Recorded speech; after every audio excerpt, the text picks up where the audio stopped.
So what's up, y'all? Are you a burnt out educator that is looking for a way out, or just trying to find out something that you can do that's a little different than what you're doing right now? Don't worry, you found the right space.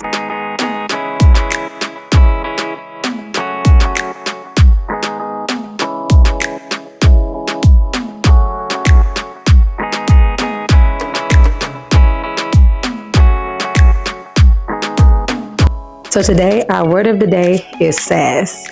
S-A-A-S. SaaS. So SaaS doesn't mean we're getting sassy with one another. See what I did there? When we talk about the word SaaS, we're talking about software that's accessed online via subscription, often using EdTech tools and or platforms. So when you see this word, I don't want you to get disgruntled or even just uncomfortable, because this is something that you've been using throughout your time in teaching or in education in general. Here are some examples of what SaaS is. So me being the forever educator, you know I had to break down what SaaS is. And this is something that y'all have been using literally your entire teaching career. So I don't want you guys to get overwhelmed and just feel a way about it. So SaaS is literally programs that you're using that include the cloud. Anything that you're downloading onto your computer and you have to log in and get into a program. You do that every day, right? Exactly.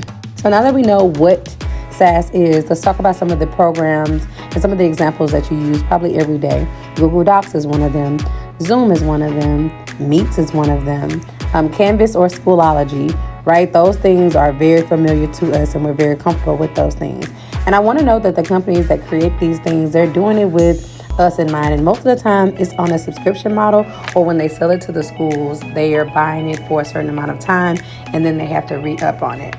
So that's pretty much what your SaaS is. And so now let's get into why knowing this definition is even important and why it matters in EdTech. And the reason why is because EdTech is built on this, the products that they sell, and how they can be implemented in the classroom and how they can be used for the better. So knowing how the program works is going to help you be able to articulate how you can add value to a company, and also showcase your skill set on how this can work and how you can help the people, depending on your role that you're going to have. It will help with that. So breaking into EdTech, you have to have a way of formatting your responses and things of that nature. But it's really important, as I stated right here, to understand the job descriptions, then to translate your experience, and then be able to communicate it like a pro to anyone that you are in contact with. That is the key in knowing these definitions and then being able to transfer your knowledge into the space that you're going via your experience and via what they need in the world of EdTech. So this is one of my favorite things, is being able to showcase those transferable skills. So I literally made you guys a table on the things that you probably do and how you can communicate that and the equivalent of it when you're talking about SaaS. So literally, I went through each thing that you probably do day in and day out, and I made a correlation in how you can communicate that when you're talking about SaaS, or if they ask you questions about it, how you can leverage and transfer your skill set based on the expertise and the knowledge that you have. So take a look at this, make note of it. You better have your pencil and paper so you guys can definitely take advantage of this. But I know this would have been a game changer. If I was still looking, I would definitely utilize this to make sure that I was perfectly articulating my transferable skills. And now let's get to some examples. So I wanted to give you guys a breakdown based on what you might be into. So this is for my learning and development people. These are some SaaS applications and sites that you guys can use. You've used these every day in your class. You just didn't know that they were focused on the learning and development. But if you think about it, when you're teaching, what are you doing every day? You're learning and you're developing. There's so many other things that you could use this for, from the corporate training side to other pieces. But I really feel like this was super important because this really ties into a learning and development role. All right, so I also took a step further and I gave you ways that you can really get familiar with SaaS if you are not, if you are uncomfortable.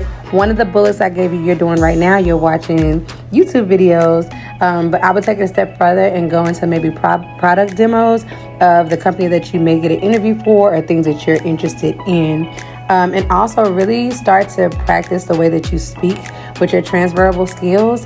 Instead of saying, for example, that's on here, I onboarded new teachers to Google Classroom, you can say I led SaaS onboarding and support. That sounds more official, it sounds more confident, and it sounds like you truly know, you have the knowledge of the role. So take a look at this slide, take away some pointers that I'm giving you for free, and go and run with it.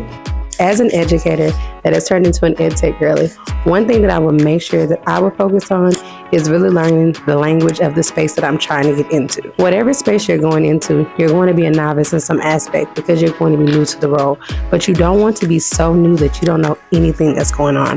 When you interview, that is going to be obvious, and it is going to be one way that they are going to weed you out quickly. Two things you need to ensure that you're going to transfer into this space is confidence and being able to articulate those transferable skills. Trust me, you need to know how to do that. So here we are with our word of the week. Did you learn something?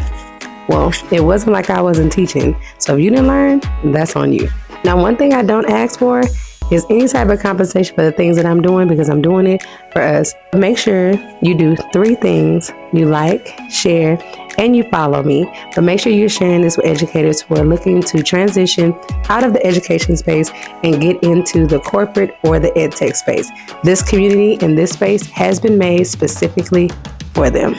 Again, I hope that you guys love this video, and I hope that it really adds value to what you're doing in your transition from wanting to go from educator to EdTech or corporate baddie. I am Derreka the Diva of Education, and every Wednesday I'm going to drop a brand new episode made just for you. You can find every platform that I'm on in the description on this channel, and make sure you stick around because there's so much more that's coming, and it's coming just for you. Bye, y'all.